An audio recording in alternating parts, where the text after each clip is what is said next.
Marcelo Pizzi, seja muito bem-vindo. A gente poderia chamar ele também de Jack Johnson, né? Na tela agora eu tô olhando a cara do Jack Johnson, igualzinho, mano. Um abraço já primeiro. Boa tarde, Marcelo. Tudo bem com você?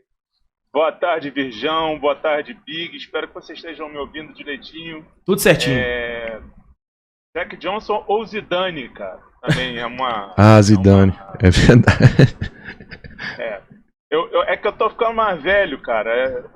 Antes era mais parecido. Mas obrigado aí pela oportunidade de poder falar desse trabalho tão legal que a gente fez. Foram 15 meses de trabalho.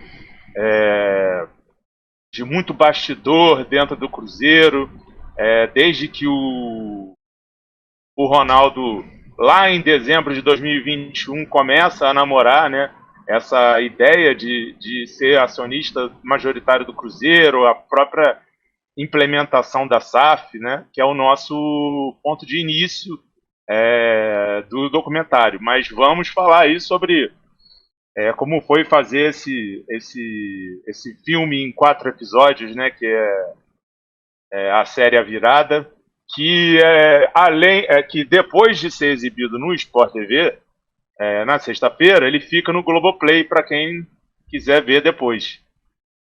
Estamos aí. Então, legal demais. Você falou, são 15 meses de produção, então é um projeto que, querendo ou não, demandou muito tempo, muitas pessoas participaram com certeza desse projeto, né, para trazer este conteúdo muito legal. Agora, foi um desafio, né, muito grande para vocês, acredito eu, porque querendo ou não, cara, o Ronaldo tem toda a sua figura, né, no futebol no geral, e o Cruzeiro, o maior time de Minas Gerais, um dos maiores times do Brasil, então a responsabilidade é muito grande de fazer uma produção de um conteúdo desse, né? Eu queria saber como foi de vocês esse desafio para chegar até este ponto agora. Inclusive, eu tinha postado nas redes sociais, até a Rios Comunicação lá do Ronaldo, né? O Vitor Rios tinha respondido há pouco tempo, que eu questionei há pouco tempo agora, porque ninguém estava falando mais disso. E a gente percebeu que estava sendo produzido, né? Saiu na imprensa ano passado que estava sendo produzido o material. E eu falei, pô, já estamos chegando no meio do ano e o documentário não saiu. Aí a Rios Comunicação falou, calma que tá chegando aí, em breve vai aparecer. Como foi, cara, esse desafio, então, de vocês, assim, dirigir, né, um documentário desse, falando disso, né, de Ronaldo, de Cruzeiro, a torcida gigantesca agora, o torcedor pode ter certeza que vai ver um bom material mesmo sobre o clube e sobre este ano de 2022 que foi histórico para o Cruzeiro? Olha, eu acho que o torcedor vai gostar muito, porque o material está muito bonito, muito bem acabado, a gente teve bastante trabalho para fazer essa produção ter esse alto nível de qualidade que ela tem. A gente costuma brincar que, assim, em termos de campanha do Cruzeiro na Série B do ano passado, o melhor roteirista foi o Cruzeiro, né? Foi o próprio Cruzeiro, porque ninguém esperava que fosse ser tão rápida, né, esse resultado esportivo que veio no ano passado. E o Cruzeiro subiu com 7 rodadas de antecedência, né? Uma coisa que ainda não havia acontecido e quase que uma necessidade para o Cruzeiro diante do tamanho da história do clube, né? Um clube que é gigantesco e já estava 2 temporadas na Série B. A gente sente, durante esse trabalho eu senti muito assim o sofrimento do torcedor, de como foi sofrido passar esses anos na Série B para um clube que se vangloriava de nunca ter sido rebaixado, né? E, ao mesmo tempo, é bom quando a gente percebe a alegria que foi, né, para o cruzeirense subir, né, voltar à Série A, poder bater no peito, dizer que eu estou na Série A de novo. E aí tem tantos elementos nessa série, né, a presença do Ronaldo, a presença da torcida, a montagem daquele grupo que foi tão efetivo, né, na Série B do ano passado. Claro que, como a gente está falando de um clube grande, né, tem sempre muita pressão. Aquela excitação do fim do ano passado, agora o clube já está, e isso vai estar também no documentário, né? Porque a nossa ideia é mostrar como a nova gestão do Cruzeiro entrega o Cruzeiro para o Brasileirão na Série A, né? Mas é uma obra muito emocionante porque registra um momento único de comunhão, né, entre equipe e torcida, que vai ficar marcado para sempre. E é sempre muito bom para quem trabalha com audiovisual quando a gente tem a oportunidade de contar uma bela história. A gente começou a gravar lá em 2021 e a gente não sabia o que ia acontecer, né? Não sabia qual seria o resultado de toda aquela confusão. A gente sabia que certamente os rumos dentro do clube, dentro do futebol do Cruzeiro, iam mudar. Mas a gente não sabia para qual, né, lado a coisa ia andar. Mas eu posso dizer para você, Virgão, que foi muito gratificante fazer esse trabalho. Muito prazeroso. A nossa equipe toda estava numa vibe muito legal, assim, de sermos testemunhas de uma coisa muito grande que estava acontecendo ali. Pois é, cara, é muito legal, né, Big? Legal demais, cara. Vendo o Marcelo falar, primeiro, boa tarde, viu, Marcelo? Prazer falar com você. Boa tarde, Big. Tamo junto. Você falou aí de torcedor, né? Eu acho que o Brasil ainda não entendeu, né? Aqui fora de Minas Gerais, não entendeu o processo todo que o Cruzeiro passou de 19 para cá.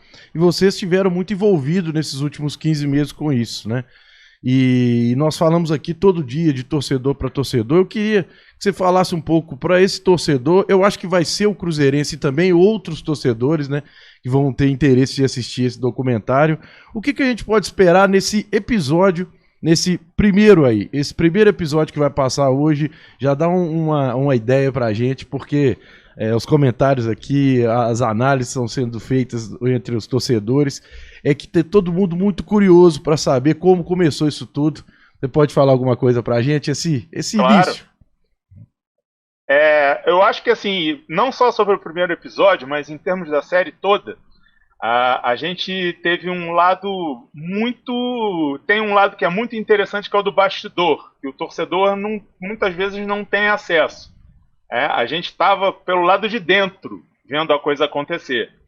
Então nesse primeiro episódio, a gente registra lá desde o início, quando o Ronaldo assinou o primeiro termo e depois montou essa equipe de gestores, né, dentro do Cruzeiro, para primeiro apresentar uma proposta aos conselheiros, né, a proposta da SAF. Vem então aquela votação tensa lá no Barro Preto, né, em que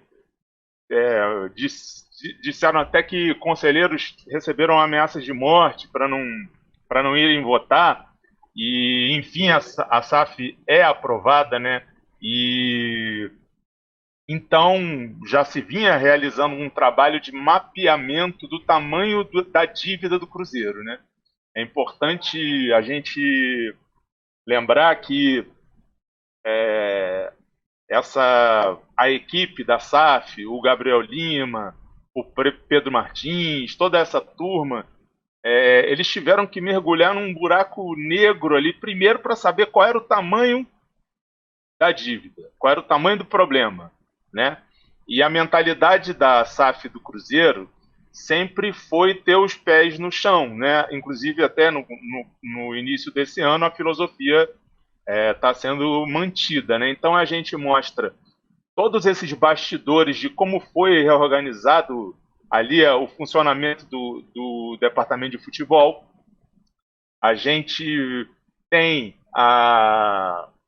uma cena que eu acho que é muito bonita e muito representativa do que foi a participação do torcedor do Cruzeiro no ano passado, que é a derrota pro Atlético na final do Campeonato Mineiro, e a torcida do Cruzeiro simplesmente se recusou a ficar triste. Vocês lembram, né, o que aconteceu? A torcida do Cruzeiro não parou de cantar no fim do jogo. Isso emocionou todo mundo, emocionou até o próprio Ronaldo. Ele fala isso no documentário. e vem o primeiro jogo contra o Bahia, e aí uma derrota que, de certa forma, coloca o projeto em xeque, e aí coisas do futebol, né, é que eu pelo menos acho que planejamento é fundamental, é 80%, é 90%, mas às vezes você faz tudo que você acha que é o mais certo, que é o melhor, e a coisa não funciona. E no caso do Cruzeiro de 2022 não foi assim. Me parece que as escolhas ali foram muito acertadas. A escolha do Pesolano foi decisiva, né, nessa questão. A maneira como o Pesolano fez aqueles jogadores acreditarem no projeto, né? Eu acho que alguns jogadores que a gente não esperava que fossem, né, render tanto, eles suaram sangue ali para fazer o Cruzeiro subir, tudo isso está lá registrado.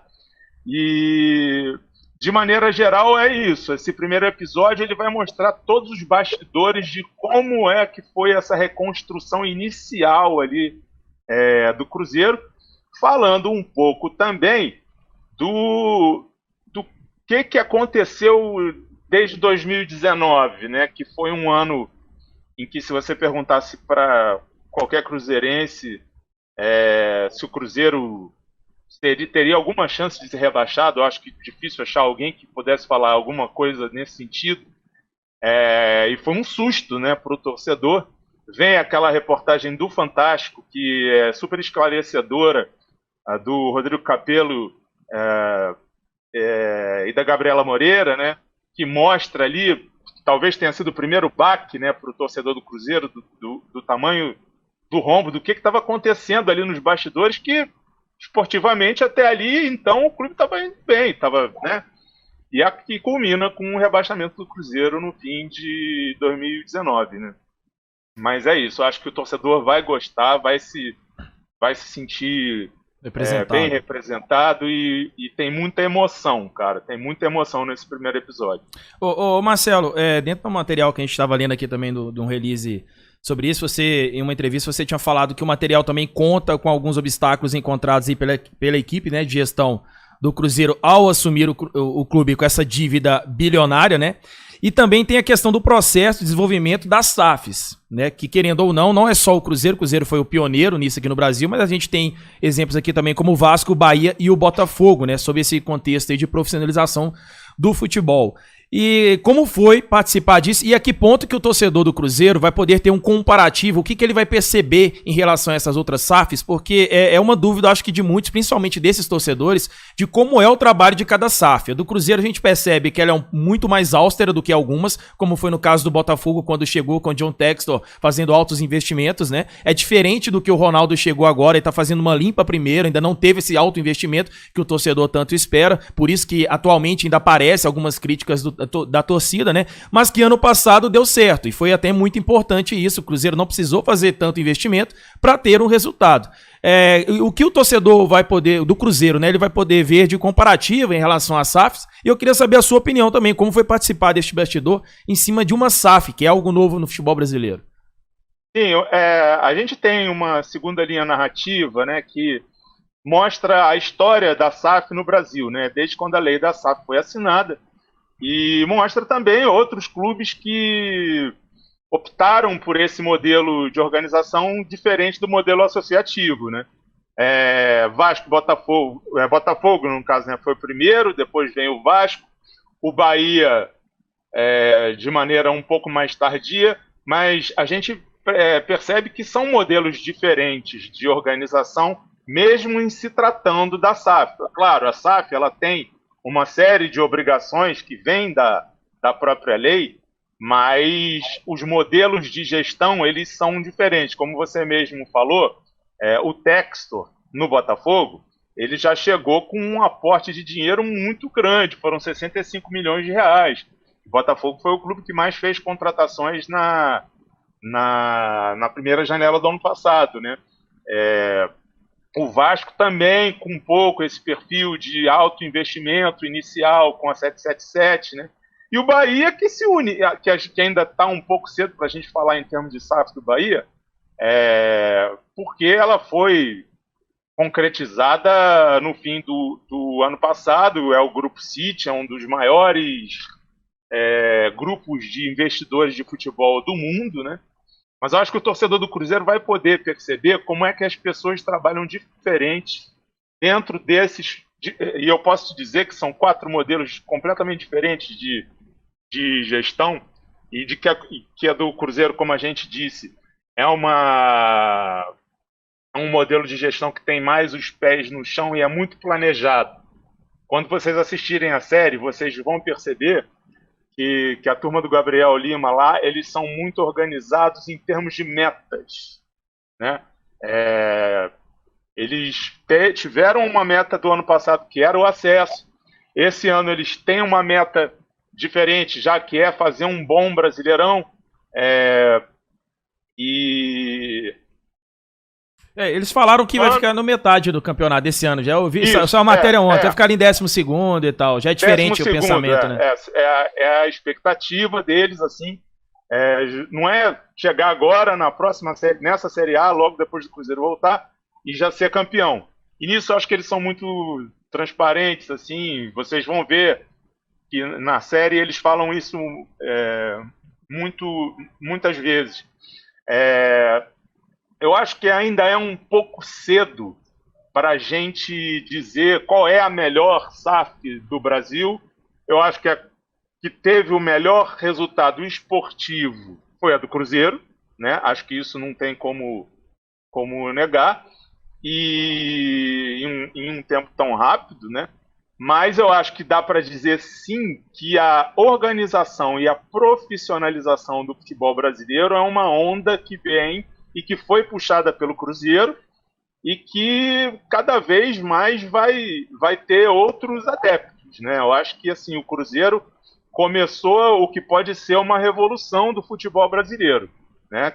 Em termos de organização e profissionalização mesmo do futebol, que o nosso futebol, em muitos aspectos, ele é desorganizado, é amador, né? A gente vê certas coisas acontecendo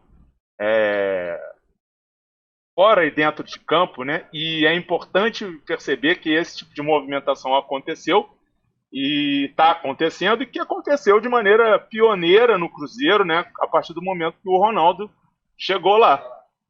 Sensacional. Pessoal, estamos ao vivo aqui com o Marcelo Pizzi, diretor aí do documentário do Cruzeiro A Virada, que vai ser lançado aí nesta sexta-feira, logo depois do programa Troca de Passes no Sport TV. Para quem já é assinante do Globoplay mais canais ao vivo, vai poder já acompanhar ali até um pouco antes, né, do lançamento oficial ali, e também depois você vai poder conferir e assistir este documentário aí, que tá muito emocionante. A gente tá vendo aí pelas palavras do Marcelo a importância disso, né, Big? Tem mais uma perguntinha para ele, Big? Fala aí. Tem sim. Depois, no finalzinho, Vidião, você me lembra que eu quero fazer só mais uma pergunta para o Marcelo em relação à SAF. É importante, eu acho que o assunto que nós estamos debatendo aqui tem um ano e tanto, né? Mas eu queria saber do Marcelo se teve algum momento de dificuldade na gravação, alguns problemas, enfim, bastidores. Contar pra gente, Marcelo. Qual foi a parte mais assim, que o torcedor fala, nossa, vocês vão ver uma coisa lá que vai impactar todo mundo. Aquele negócio que esse aqui o torcedor não imaginava que acontecia, né? Porque o torcedor do Cruzeiro, Marcelo, ele tem a ideia do time de 2022, sempre aquele time, as mil maravilhas o tempo todo, né? Mesmo quando perdi, você lembrou aquele... Nós estávamos presentes lá nesse Cruzeiro e Atlético no dia que acabou o jogo e a torcida cantou mais ainda, verdade, né? Então, aquele era o clima, né? Queria saber de você aí com alguma coisa aí dos bastidores dessa gravação, das dificuldades que envolveu isso aí, com alguns momentos que o torcedor, rapaz, esse aí o torcedor não imaginava que acontecia.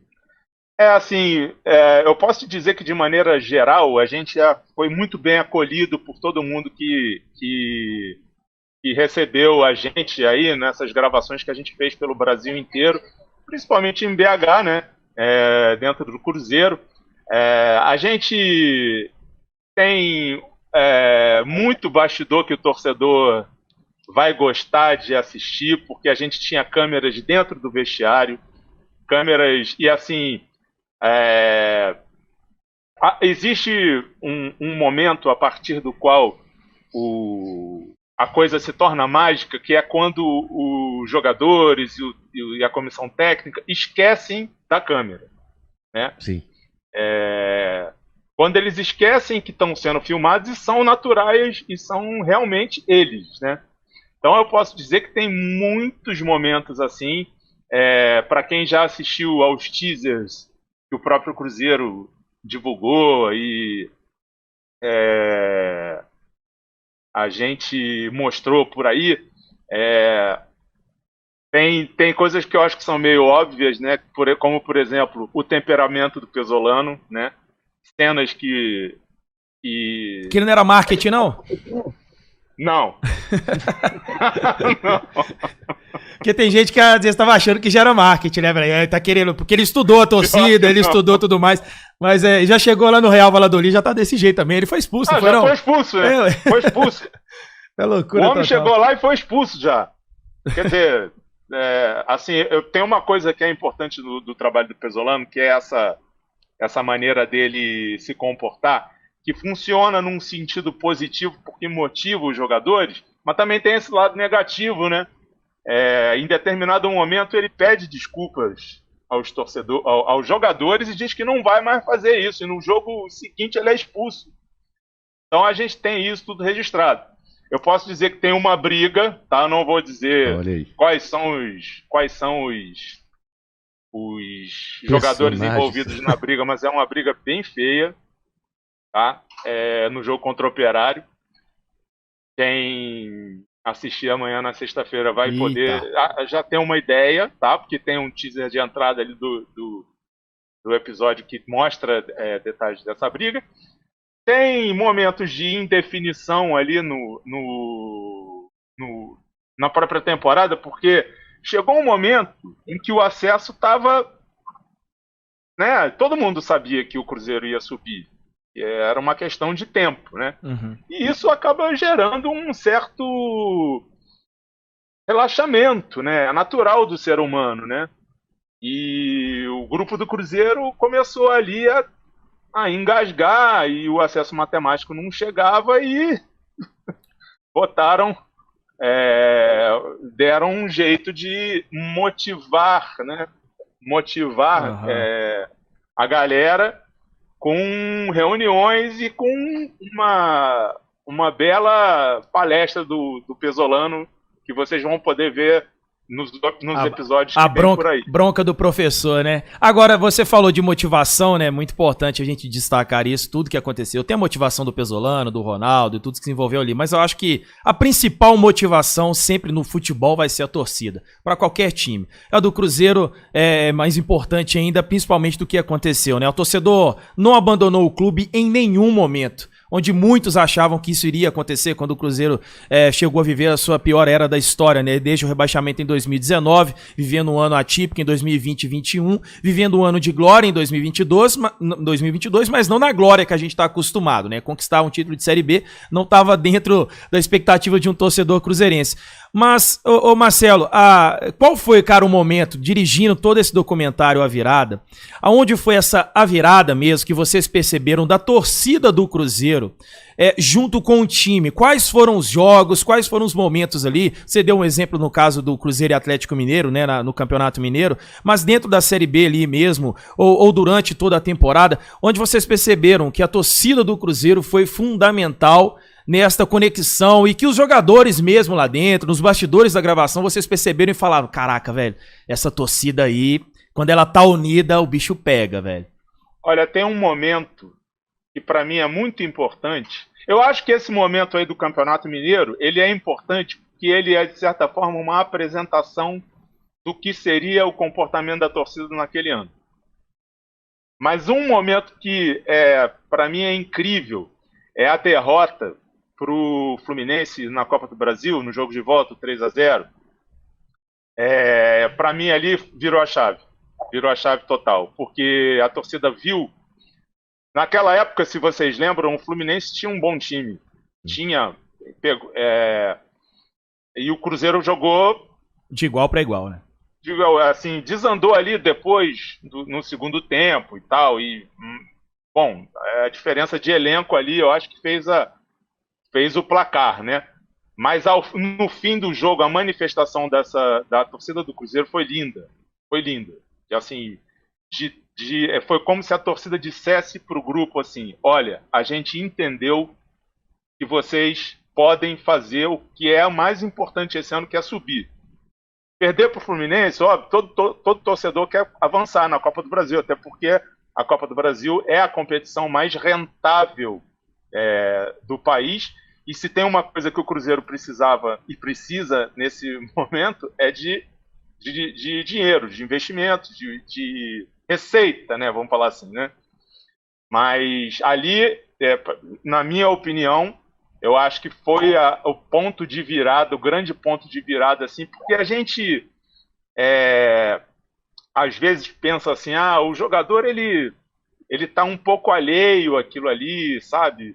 Ele tá acostumado com isso. Não, cara, mexe com os caras, sabe? Assim, a gente viu que mexeu com eles, que eles começaram a ter um comportamento diferente, e não à toa o Cruzeiro arranca no Brasileirão. Verdade. Depois daquilo ali.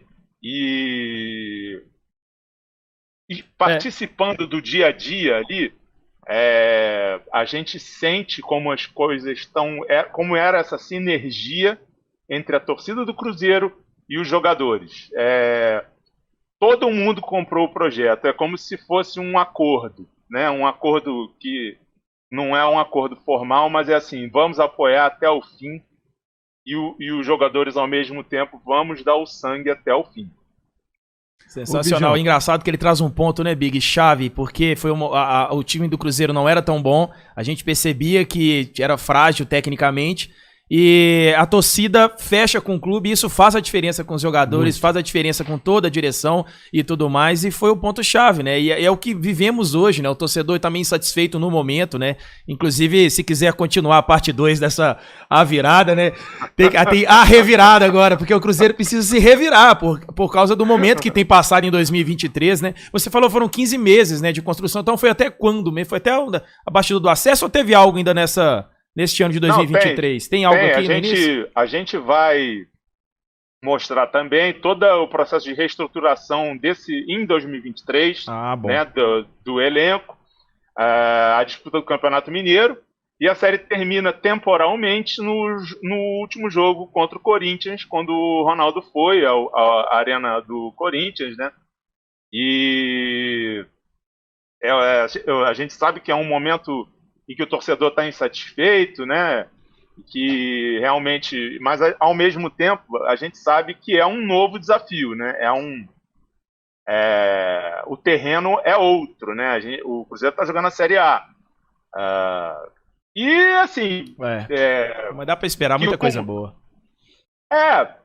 Assim, primeiro que o campeonato está começando, né? Mas o torcedor ele é muito passional, né? Assim, em todos os sentidos, e quando ele não vê o resultado chegando assim de maneira rápida, até porque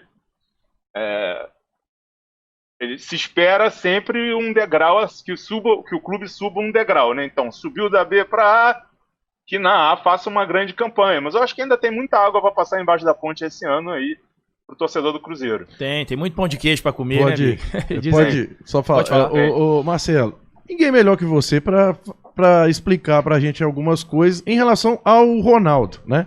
Quando o Ronaldo chegou, ele assinou aquela carta de intenção, né? Sim. Várias vezes a gente acompanhava dúvidas, né?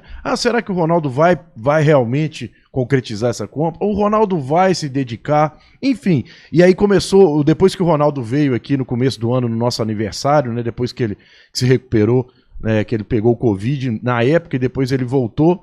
Aí a galera já pensou, agora nós vamos começar a ver o outro lado da história. Vão vir jogadores pro Cruzeiro porque com essa ideia de trabalhar com o Ronaldo, né? O que eu quero dizer com isso? Qual a importância do Ronaldo nesse projeto, né? Pelo nome que é. E se o Ronaldo realmente está engajado? Se ele está dentro do projeto, exatamente do jeito que passam as imagens ou é muito do que o torcedor imagina? O Ronaldo mora na Espanha, às vezes está aqui. O Ronaldo dentro desse projeto, nesse planejamento feito, nessa ideia ele falou até no Serginho Groisman umas semanas atrás, né, de fazer o maior cruzeiro da história.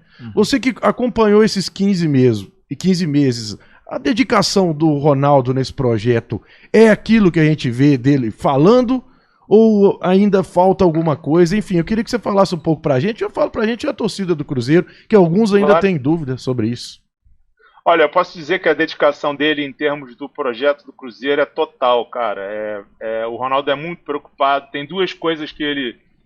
Você estava falando, eu me lembrei de duas coisas que ele costuma falar, né? A primeira é a seguinte: e jogador, ele foi tudo, ele ganhou tudo. Ele foi o melhor do mundo, ele ganhou a Copa do Mundo, enfim, a carreira do Ronaldo tá aí pra gente ver como jogador. Mas que como gestor, como empresário, ele também quer ser o melhor empresário, o melhor gestor do mundo. Então a participação dele ali é muito importante. Tem a outra coisa que ele disse pra gente também que me chamou a atenção, é que no dia do jogo do acesso, no jogo contra o Vasco, ele disse que estava tão nervoso que aquilo para ele parecia uma Copa do Mundo. Então, assim, olha o nível de envolvimento do Ronaldo com a coisa, né? Um cara que teve uma história de superação que todo mundo conhece, que é super bonita, né? Da lesão do joelho, voltou, foi campeão do mundo. Comparando a Copa do Mundo com aquele acesso do Cruzeiro, né? Assim, eu acho que isso diz muito sobre o envolvimento do Ronaldo com o projeto, e ele participa de reuniões com a diretoria, com o Gabriel Lima. Ele está sempre por dentro. É que realmente, às vezes, passa essa imagem de que, como ele passa muito tempo na Espanha, como ele também tem um outro projeto de gestão que é lá no Valladolid, ele possa dedicar pouco tempo ao Cruzeiro, mas isso não é verdade. Assim, o que vocês vão ver na série é que ele é extremamente envolvido nas decisões e nas tomadas de rumo do Cruzeiro, e é uma história legal, mas ainda tem esse aspecto interessante de ter sido um jogador revelado pelo Cruzeiro, né? De ser um cara que começou no Cruzeiro e voltou num momento completamente diferente da vida dele para entrar de cabeça num projeto de gestão. Bacana demais. Pessoal, então é isso. A gente bateu esse papo aqui com o Marcelo Pizzi, só para complementar um pouco mais. O primeiro episódio aqui que vai ao ar nesta sexta-feira e logo depois do Troca de Passe, né? Madrugada de sexta para sábado aí. O primeiro capítulo, então, dentro aqui do release que passou pra gente, só confirma depois, hein, Marcelo, se vai ser isso mesmo. Vai relembrar a transição da SAF Cruzeiro, liderada aí pelo Ronaldo, né? Começa com a assinatura da proposta de compra do clube, passa pela votação dos conselheiros e aprovação ali de acordo por unanimidade, e vai até o início ali do Campeonato Brasileiro do ano passado, quando as SAFs já mostravam a sua força, né? Não só com a compra do Botafogo pelo americano John Textor, mas também com a ingestão de 65 milhões de reais em reforços, se tornando o clube brasileiro aí que mais gastou na janela de contratações. Então já vai dar para o torcedor ver essa pegada, né, do que é a SAF, de como foi a do Ronaldo e outros clubes no Brasil que a gente está podendo perceber, né, a diferença. Tem bastidor aí da questão com o Fábio também, o que foi falado aí pelo Paulo André, né? O torcedor já está querendo saber, foi muito bem falado sobre isso. E esse detalhe do Fábio aí, até que ponto vai ser isso aí, cara? Porque toda história tem dois lados, né, Marcelo? Sim. E aí, como que foi? Vocês chegaram a ter alguma coisa pelo Fábio também na saída dele ou foi diretamente aí trazendo isso mais do clube? O Fábio, ele não quis dar um depoimento exclusivo para a gente conseguiu entrevistar o Fábio na saída do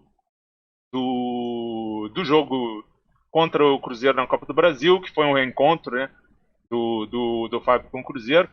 Mas essa questão me parece muito bem delimitada, assim, porque existia um interesse, assim, houve uma mudança na mentalidade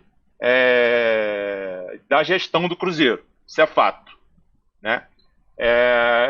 E havia uma vontade do Fábio até de ficar mais dentro de um padrão econômico que não era o que a diretoria achava que poderia gastar.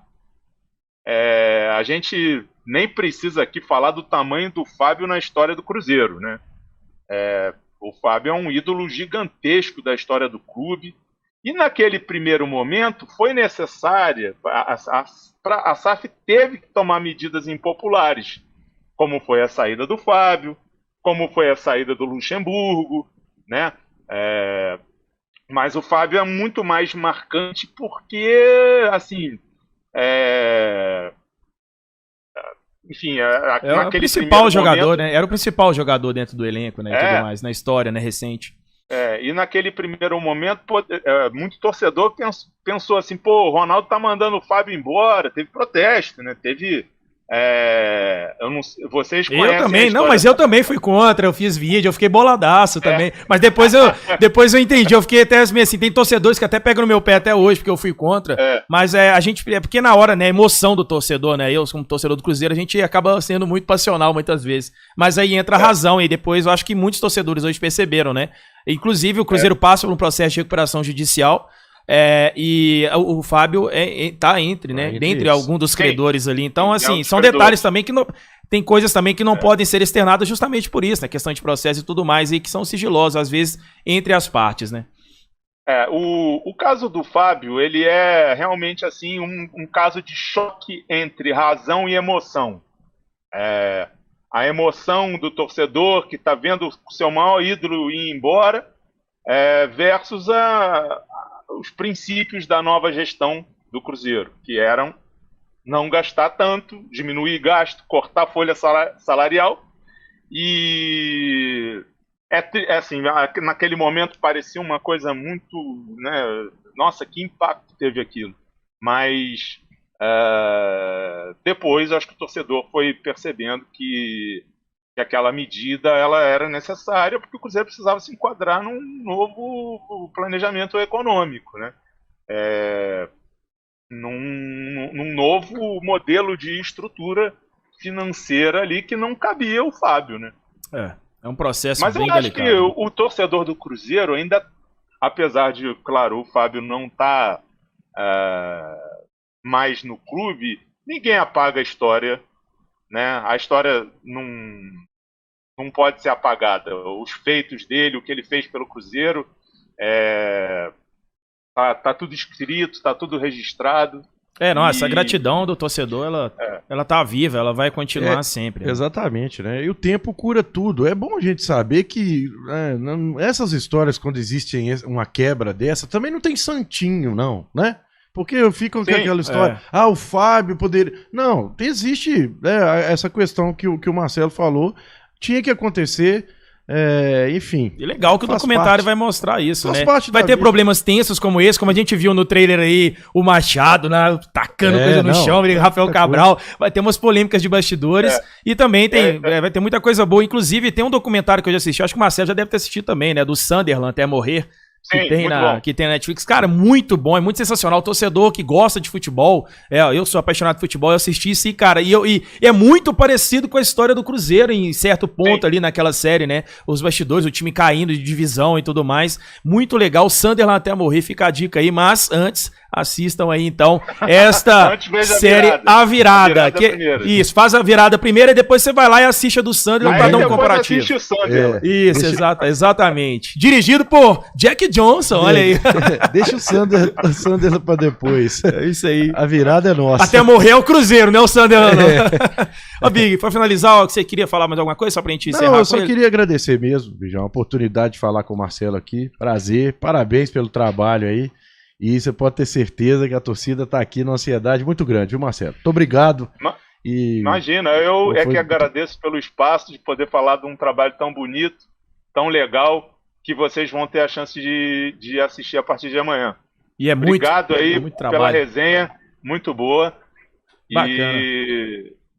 vamos à virada. Valeu demais, Marcelo. Muito obrigado. Pessoal, esse foi o Marcelo Pizzi aí, diretor, né, do documentário aí, né, essa série que vão ser 4 episódios, né, o primeiro episódio ainda ao ar nessa madrugada de sexta para sábado, depois ele do programa Troca de Passo em Sport TV por volta de 00:30, tá, torcedor, para saber o horário aí, mais ou menos aí, também vai estar na Globoplay para você assistir, é um trabalho sensacional, eu já lido, durante minha vida profissional, já lidei com muitos diretores, de produtores e tudo mais, eu sei que é muito trabalho, eu imagino, mano, 15 meses de trabalho.